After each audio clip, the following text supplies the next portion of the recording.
মানে আমার কিছু শুকরগুজার বান্দা থাকবে যারা এরকম ফিতনা ফাসাদ করবে না এবং রক্তপাত ঘটাবে না, তাদের জন্যই আমি প্রস্তুত করেছি জান্নাতুল ফিরদাউস। সুবহানাল্লাহ। তো এখন ফেরেশতাদের মতামত আপনারা শুনলেন, আল্লাহ পাকের কথাও শুনলেন। এখন আল্লাহ রাব্বুল আলামিন তার খলিফা হিসেবে সৃষ্টি করলেন তার নিজ হাতে আদম আলাইহিস সালামকে। সুবহানাল্লাহ। প্রথম মানবকে, তিনি নবীও হলেন, তিনি প্রথম মানব এবং তিনি খলিফা। এখন আদম আলাইহিস সালামকে তার স্ত্রী সহ জান্নাতে থাকতে দেওয়া হলো। এই ঘটনা আপনারা জানেন। ইবলিস এসে প্ররোচিত করলো। তার আগে ইবলিসকে বলা হয়েছিল সেজদা করো, সবাই সেজদা করলো, ইবলিস করলো না।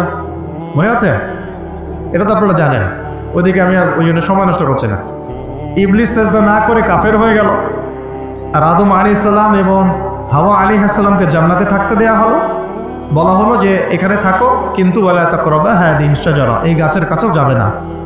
ইবলিস ফুসলিয়ে ফাসলিয়ে তাদেরকে গাছের কাছে নিয়ে গেল।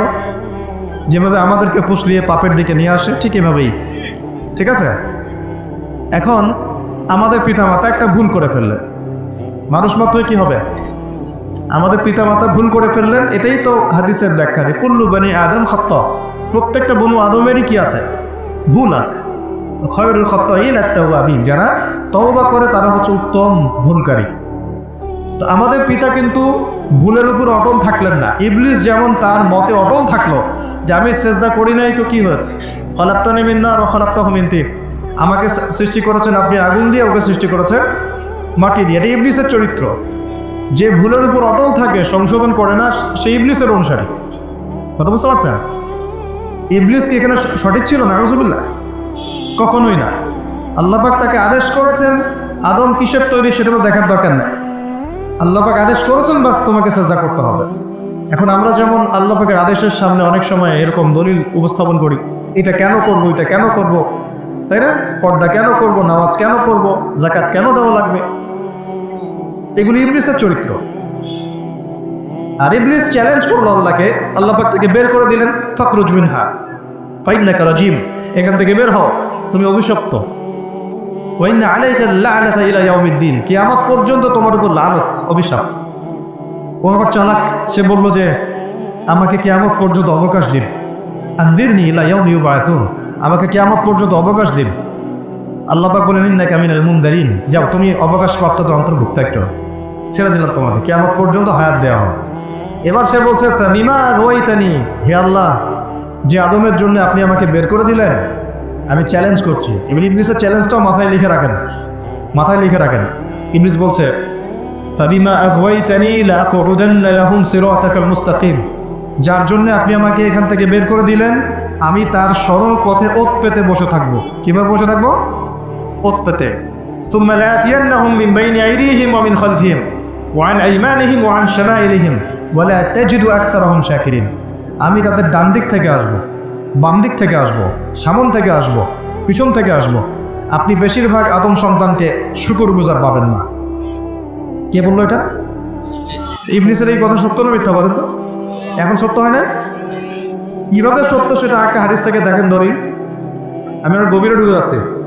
কিয়ামতের মাঠে আদম আলাইহিস সালাম, এই আদম আলাইহিস সালামই যখন উঠবেন, আদম আলাইহিস সালামকে আল্লাহ পাক ডেকে বলবেন তোমার সন্তানদের মধ্য থেকে জাহান্নামী জান্নাতি আলাদা করে দাও তো তুমি। তা আদম আলাইহিস সালাম বলবেন ইয়া আল্লাহ, কতজন জান্নাতে, কতজন জাহান্নামী?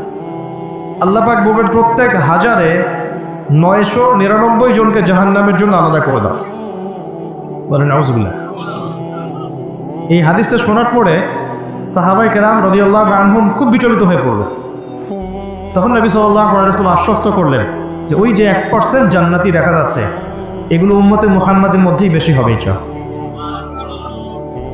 তবে কোন উম্মতে মুহাম্মাদি যে নামাজ পড়ে না, রোজা রাখে না, যাকাত দেয় না, শরীয়তের বিধিবিধানের কোনো পরোয়া করে না, কুরআনটা পর্যন্ত তেলাওয়াত করতে চাচ্ছে না, সেই উম্মতে মুহাম্মাদি কথা বলা হচ্ছে কি?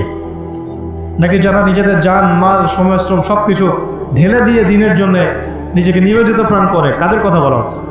এটা আপনারা নিজেরাই বোঝেন, এটা তো আবার বোঝানোর দরকার নেই।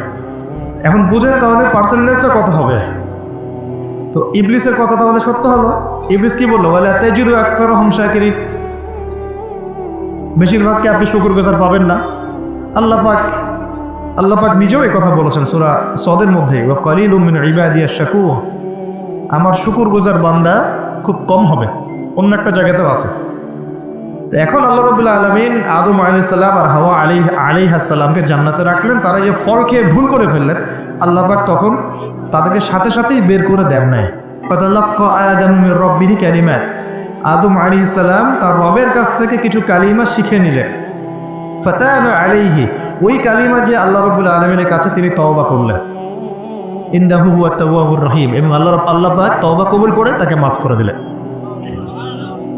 ওই বাক্যটা কি ছিল সেটা একটু শুনি। ওই বাক্যটা ছিল রব্বানা, আমার সাথে বলেন, রব্বানা যালামনা আনফুসানা ওয়া ইন লাম তাগফির লানা ওয়া তারহামনা লানাকুনান্না মিনাল খাসিরিন। মানে অর্থ হচ্ছে, হে আমাদের রব, রব্বানা যালামনা আনফুসানা, আমরা নিজেদের নফসের উপর জুলুম করেছি। ওয়া ইন লাম তাগফির লানা, আপনি যদি আমাদেরকে মাফ না করেন, ওয়া তারহামনা, আমাদের উপর রহম না করেন, লানাকুনান্না মিনাল খাসিরিন, আমরা অবশ্যই ক্ষতিগ্রস্তদের অন্তর্ভুক্ত হয়ে যাব। এই কালিমা শিখলেন কে? আদম আলাইহিস সালাম তার রবের কাছ থেকে। এই কালিমা, এই দোয়া দিয়ে তিনি তওবা করলেন, আল্লাহ রাব্বুল আলামিন তাকে মাফ করে দিলেন। তবে তিনি বলে দিলেন আর জান্নাতে থাকা হচ্ছে না। কুল নাহবিতু মিনহা জামিআ, আল্লাহ বলছে তোমরা এখন সবাই পৃথিবীতে নেমে যাও। ফাইম্মা ইয়াতিয়ান্নাকুম মিন্নি হুদান, নেমে যাও পৃথিবীতে, কিন্তু জেনে রেখো পৃথিবীতে আমার পক্ষ থেকে তোমাদের কাছে হেদায়েত যাবে। কি যাবে? হেদায়েত মানে আসমানি কিতাব, নবী রাসূল। আসমানি কিতাব, নবী রাসূল, এগুলো আসবে তোমাদের কাছে। ফামান কুল নাহবিতু মিনহা জামিআ ফাইম্মা ইয়াতিয়ান্নাকুম মিন্নি হুদান ফামান তাবিআ হুদায়া, যে আমার এই হেদায়েতের অনুসরণ করবে, ফালা খাউফুন আলাইহিম ওয়ালা হুম ইয়াহজানুন, তাদের কোনো ভয় নাই, কোনো দুশ্চিন্তা নাই। যেই জান্নাত থেকে গিয়েছো ওই জান্নাতে ফিরে আসবে ইনশাআল্লাহ। এটা একটা কথা। আর ওয়াল্লাযীনা কাফারু ওয়া কাযযাবু বিআয়াতিনা, কিন্তু যারাই আমার ওই হেদায়েতকে মিথ্যা প্রতিপন্ন করবে, অস্বীকার করবে, কুফরি করবে, ঠিক আছে, উলাইকা আসহাবুন নার, এরা হবে জাহান্নামের অধিবাসী, হুম ফিহা খালিদুন, এখানে তারা চিরস্থায়ী হবে। আল্লাহ পাকের বক্তব্য একদম সহজ সরল পরিষ্কার না? দুনিয়াতে যাচ্ছ যাও, এটা চিরস্থায়ী নয়। এই সময়টুকুর মধ্যেই আমার পক্ষ থেকে কি আসবে বলেন? হেদায়েত আসবে, মানে যুগে যুগে নবী রাসূল আসবেন, আসমানি কিতাব আসবে। ফামান তাবিআ হুদায়া, তোমাদের মধ্যে যারা এই নবী রাসূলদেরকে মানবে, আসমানি কিতাব সমূহকে মানবে, তাদের কোনো টেনশন নাই, কোনো ভয় নাই, আবার জান্নাতে ফিরে আসবে। চল